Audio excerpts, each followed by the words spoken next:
That's just what I just was told. I have no idea. Discuss updating and adopting the 2015 building code. Chief, I know that you and the mayor met with a committee this past week. Would you like to discuss that? We did. We had probably between the realtors, contractors, various trades represented, probably had about 20 people or so, don't you think, Gene? And just had some good dialogue. They discussed the proposed changes coming up to the state level, and we sort of tabled it and allowed everybody, if they had concerns or comments, to get back to Gene or John Moses by the 21st, which is our next work session, and then we'll discuss it again. But it was a very productive meeting as far as just codes, not ordinances or subdivisions or none of that other stuff. It was just dealing with the codes. And I understand that some good points in other areas came up also. Yes. Chief, did you feel like it was a productive meeting? I did. I felt like it was a very productive meeting. I appreciate everybody that participated. I think from a code standpoint, we were able to all get kind of on the same page and open up some dialogue there. So that was good. And from any additional standpoint, I think we got a good rapport and relationship to build on later. So yeah, I appreciate it. And it was a pretty candid but civil discussion, and they pointed out some things that I wasn't maybe as aware of, that I should have been, or that had cause for concern that we need to address as we look at this whole process. So do I need to send it again for the next work session? I think so. So we'll put it on the next work session to bring back before the council. Any other discussion? Next is discuss resolution for one-time pay raise for retirees. Did you or Mr. Weaver want to speak on that, Mr. Mayor? Did you or Mr. Weaver want to talk about the one-time pay raise? I'll let he's pointing at me. You have in your packet here, we have to adopt a resolution. We got this from RSA that deals with a one-time pay raise for retirees. You've got a copy of the letter. We have to pass a resolution. Mr. Wheeler and I discussed it, and he is a proponent of as far as the city goes, I think it's the third paragraph there in that letter, one-time lump sum payment to RSA is $58,308. But we would need to adopt a resolution before we do any of that. And this is just a step of making you aware of it, and hopefully getting it on the agenda to adopt a resolution. Mr. Weaver, I know we had a discussion that it's either a one-time payout or a payment of some type, and your recommendation was a one-time payout. Is that correct? Yes, sir. The one-time payment is made all at one time. The other option is to add to the percentage that we pay per month to the retirement system right now. That's kind of one of those things where it's kind of out of your hands, and they say that they will put that on and take it off in a year, but I'm not sure that it's ever taken off. So that's why I'm suggesting that you do the $58,000. And you were going to give us an update on where we're at year to date compared to budget. Yeah, I'll have that for you. So we can make a determination whether we can do it this fiscal year or not. Any questions or discussion? But I think as far as the payment method, that can be determined, but I guess the resolution. Yes, sir. Right. Right with me. Yes. I believe it must be acted on before October 31st.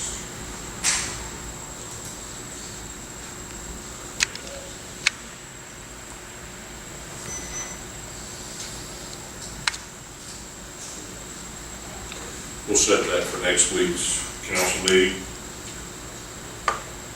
Next is a discuss reimbursement from tourism grant fund for the Catfish Festival donation, Mr. Mayor. Yes, sir, back in, well, I think they came forward in May, and it was one, I guess, a communication issue, but they, I guess ideally, the funding to the Small Business Council for the Catfish Festival would come out of tourism, or they would apply for a grant. Or I guess there's discussion or debate about all that process, but anyway, to make sure they have their funds for the Catfish Festival, there was a donation from the mayor discretionary fund and the council discretionary fund so that they would have their monies to operate. And I'm just, I guess, requesting that we put them, I guess, for bookkeeping purposes back to, from the tourism grant fund to the council and mayor discretionary funds. Just to, I guess, sort of. Housekeeping. Yes, sir. You know, and then I guess along that line, and I may be getting the cart before the horse, but Whitney and I had looked at the ordinance about how the tourism fund and the CDA and the DRA funds are funded. And I would like to, I've got some questions or concerns, and I would like, if you see so, that a council member or two could sit down with Whitney and I and maybe recommendation on some minor language changes to that. I'll set myself and Ms. Butler Yeah. to sit down with you and go over that. And then that needs to include the grant application, because as you read the application criteria, the application is literally a reimbursement instead of the money's on the front end. So I just think, you know, I think it's all well intended. I think we just need to clean up the language a little bit. We'll set that for next week also. Next is resolution to surplus vehicles. Give that to Whitney. I'm not done. We have some vehicles that need to be surplus and sold on gov deals. They're not repairable, just sold for scrap. It's a 1995 Ford Bronco, a 97 Ford F-150, a 93 Chevrolet C20, and a 93 Ford Crown Vic. I'd like to sell those on gov deals.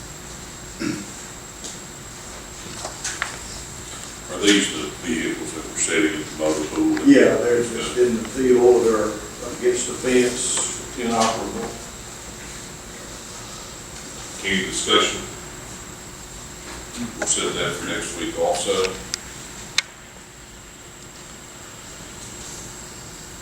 Discuss scrap and junk ordinance. That's me. I'd asked Daniel to be here as well, but in your package, you've got a copy of the ordinance 356, which is the city's existing anti-litter and junk ordinance. And also you have a copy of, we have been looking at the surrounding area of what they do, because I think we have some, well, we know we have people that, I guess, live on the edge, so to speak, as far as commercial property and residential. And you've got a copy of Agriculture's junk ordinance, and it seems to have more teeth, but I wanted to basically put it out for the public that, you know, we're every week looking and scratching our head and looking at the ordinance and looking at the issues around town as we try to improve everything. And I'd like to, you know, have some council input with Whitney and I and Daniel and look at, you know, is our ordinance adequate? Do we need to take some things out of the agricultural ordinance that may have a little more teeth in it? But, you know, I'll call on Daniel, because I guess some of the issue is grandfathering. And so I'll defer to Daniel at this point. Well, and I guess I'll ask Mr. Kennemer, am I correct in my, Well, let me start off first by saying I reviewed Alvin's ordinance, and Alvin's ordinance is a good ordinance. As part of the code committee, Yeah. you'll remember that they are updating every ordinance of the city. Included in the update are the litter ordinance, the cleanup Right. ordinance, and all of these things. And instead of having separate ordinances, the code group recommends we just adopt state statute Okay. and act on the state statute and the state law. And under the state law, if you were in violation of state law, you can be placed in jail for up to 6 months and fined up to $500. All right. And so I see nothing wrong with adopting something similar to our bills. Got it. But I think it's going to be subsumed in that language, which will change entirely our code enforcement process when the new code is adopted. Okay, with that being, but Daniel, I guess still the grandfathering issue because of maybe some place that's been in business for 25 years, but they may have suspended operation or something. What? well, I guess I'm trying to confirm, the mayor receives a lot of complaints, and I think people don't understand, especially when you're talking about a zoning, a building issue, that as the code changes, people that are in violation of the new code, that were in compliance of the old one are frequently grandfathered. An example would be it's illegal to have chickens in Scottsboro or pigs in Scottsboro unless you're in an agricultural zone. Unless you have had or kept chickens since before 1985. If you've had chickens on your property since before 1985, you're still entitled to have chickens on your property. Because you've had chickens that whole period of time.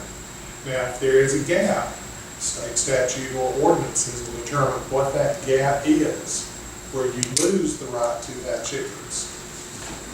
And that's the way the grandfathering tends to operate. Well, yeah, and maybe I'm reading too much into this, but if you have a scrapyard in city limits that's technically ceased to do business, you know, and they've got weeds growing up such that you can't see the scrap, but they're grandfathered in, or they're not operating on a day-to-day basis, or you've got a repair shop that's got vehicles sitting there that aren't running, and they've been there 2 or 3 years, so it's not like they're waiting on a part. So I guess we're just looking for some teeth. State law has teeth. Okay. I think 6 months in jail is certainly teeth.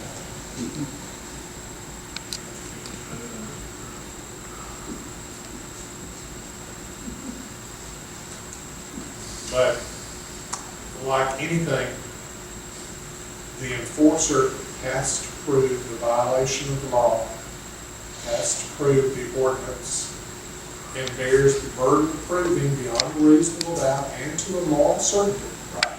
under the law, that a violation of the law has taken place. Right. And because of that, you've got to go at it on a case-by-case basis. I understand.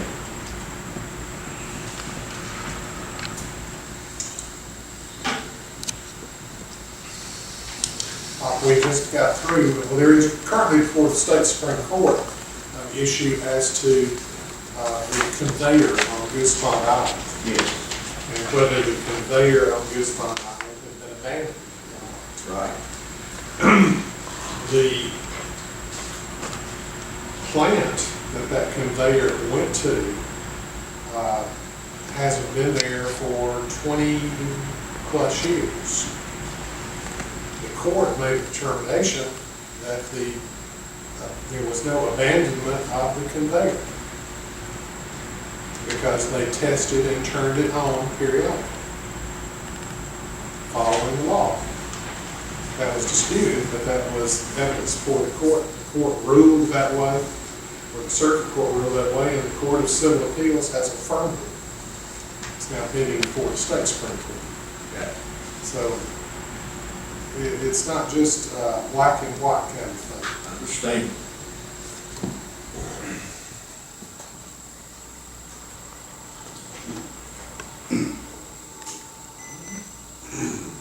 So, Mr. Stewart, Yes, will you, work with me, on that? be glad to.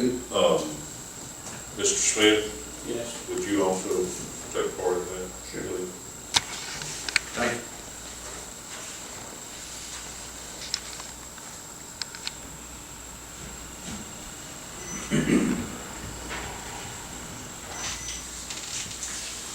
Next is, discuss temporary employee for the street department, Mr. Blizzard. I'll come back. As we have asked, in discussion with the mayor, any projects that we see coming up, that hopefully the weather will cooperate with us, we would like to request some funding for some temporary seasonal employees. We normally hire these a little earlier, but the weather just hasn't been conducive for us doing a lot of work. We're hoping that the next few months it will be better weather for us.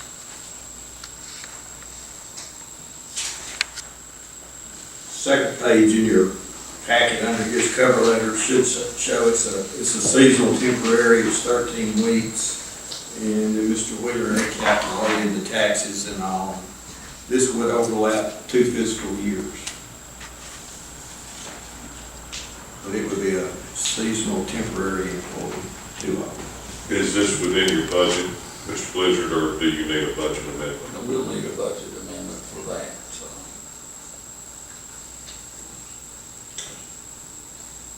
May I ask what type of work that it is?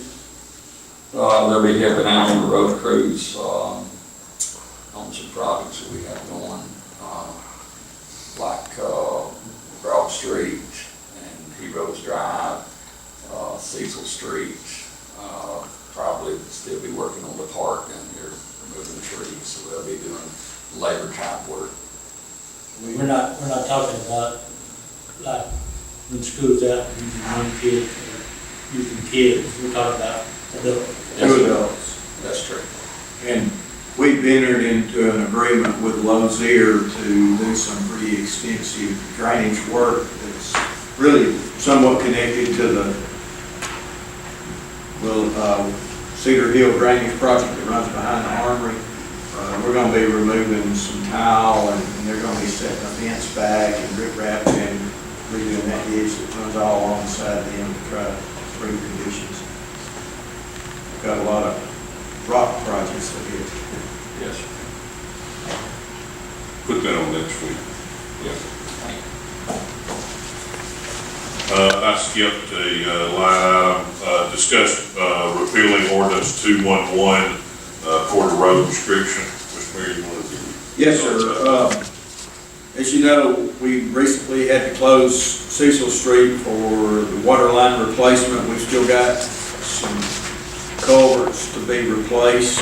So we've got some ongoing projects with veterans and all. And we have been detouring truck traffic to Porter Road and talking to the police chief. You know, we're creating a violation of our own ordinance, so I'm asking that you repeal this ordinance. Any discussion? Is it just a temporary repeal? We hadn't discussed reinstating.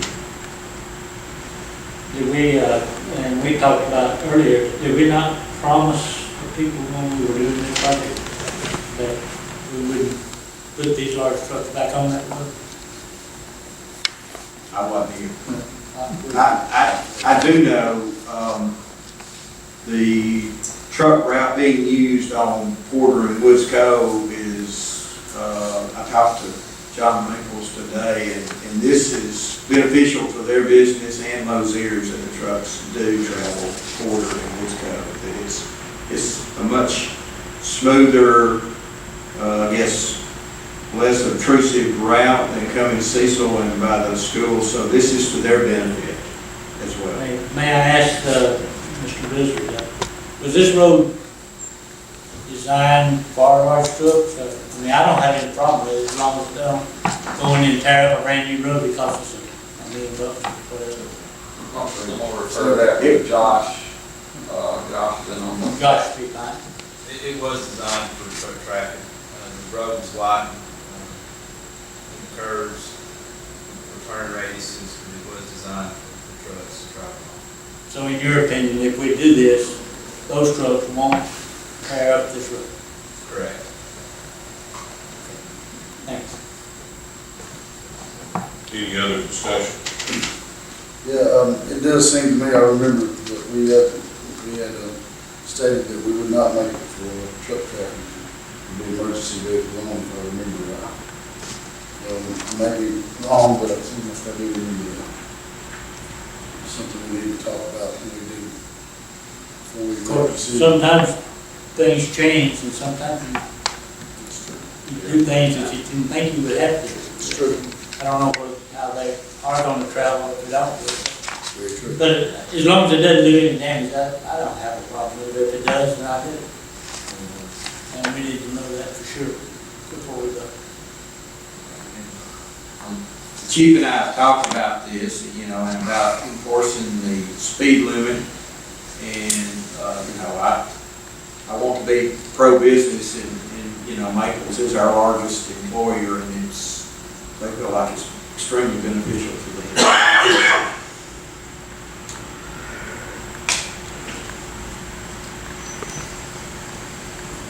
Any other discussion? I'll set it for next week. Town Streetscape Memorial Bench Guidelines. Mr. Mayor, I know you had some draft guidelines, In your packet there for bench entry. And this is informational purposes for both of these items, if I may. The Downtown Redevelopment Authority, we had discussions, and they have purchased the benches to go around the square as part of the landscaping project. And some of those benches, I had been approached, and I think some of the DRA members have been approached about a memorial bench. And so I guess, just for information purposes, this is, and I'm going to meet with them tonight later and discuss it.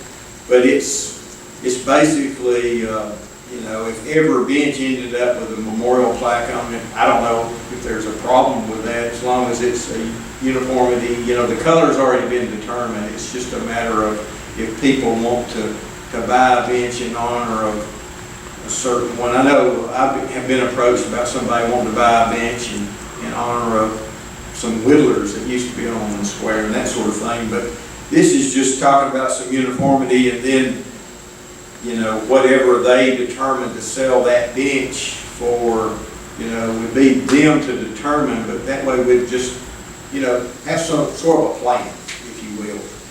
And then taking it, so that is sort of, since they funded those benches, it's sort of a revenue generator. If they, somebody comes and buys a bench, a memorial bench, then those funds would stay with them, I'm assuming. And then on the memorial tree guideline, our tree commission has memorial trees that are placed around town at various locations, but as we landscape the square, there's to be determined the total number of trees that will be planted back. And if I told you a number, I'd be wrong, and it would be quoted, and I would be bad wrong then. But what I'm wanting to do is give you this information, but I've had people in the community that wanted to come and purchase a tree in honor of someone that's passed away. And so there again, it would be, the price of the tree would be X amount of dollars, and the plaques are a standardized plaque, and it would be first come, first served. Once we've determined where the trees go, then we would let everybody know, and then, it's up to them. We may sell 2 trees, or we may sell 22 trees. I don't know, but I just want to have some guidelines so that it's just not willy-nilly. So that's what these two, I guess, guidelines are for, and I welcome any other input. Mr. Kennery looked at them, but I welcome input from the council as well. Anybody have any input on it? Thank you. We'll move to delegations. Mr. Jimmy Cobb.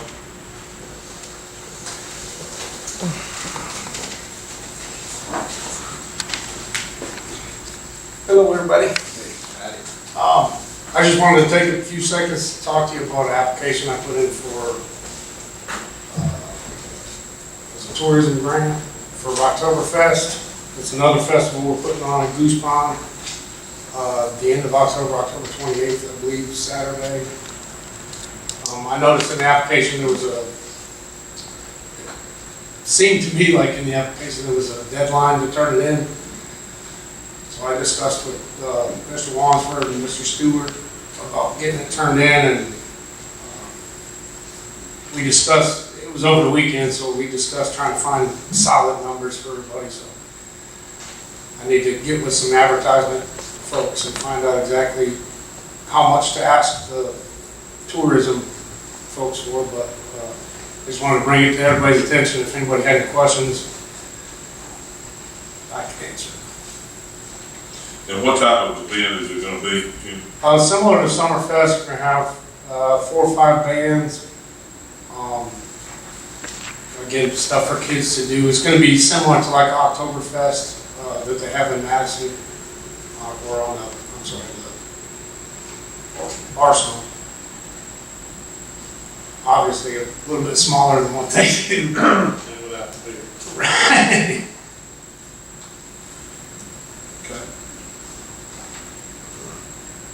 All right, Jim. Thank you. Thank you. We'll put it on the next work session to bring before the council if they've got any questions. Right? Okay. Thank you. We'll move to reports, Mr. Mayor. Just 2 or 3 other things. I mentioned the Lozier project that's coming up. Veterans ball field's progressing real well. If you have an opportunity to walk through on the weekend, it's come along quite well. I've been given a sort of a tentative date that they would be gone, but I'd rather not say yet, but it's moving. We're ahead of schedule, I'll leave it at that. Downtown is going well. I hope to within the next month to meet with all the property owners downtown and discuss the landscaping. That includes you, Mr. Chairman. Discuss landscaping and you know, what their wants and desires are once we get that completed, what they want to see accomplished downtown. The second phase of the streetscape, we're waiting on the final blessing from water, sewer, gas about some utilities and so forth. Hopefully that'll go out for bid in the next couple of weeks. Hopefully we'll award that bid by the end of this month, and that's about a 6-week project there that will finish up all of that. Goose Pond Walking Trail, I think the surveyors laid out the trail. I don't think they didn't clear it yet, have they, Lyle? No, it didn't look like they got to the woods yet. Yeah. The thick area. Yeah, it's thick. But anyway, that's moving forward now.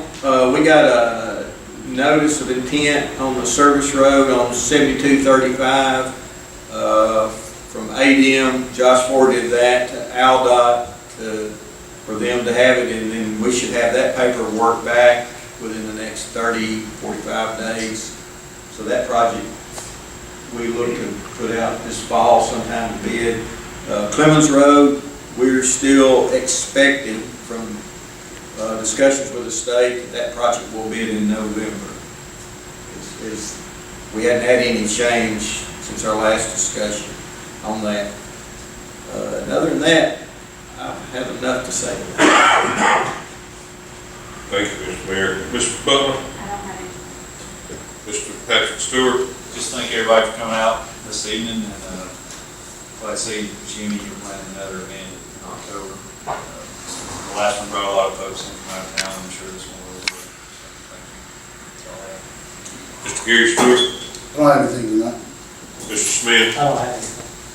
I don't have anything either. I appreciate everybody coming out, and do remember this week that, kids are back in school, there's gonna be, more traffic than normal in the morning from accidents, please be careful out there. With that, we'll close till next week. Hey, good, Dan.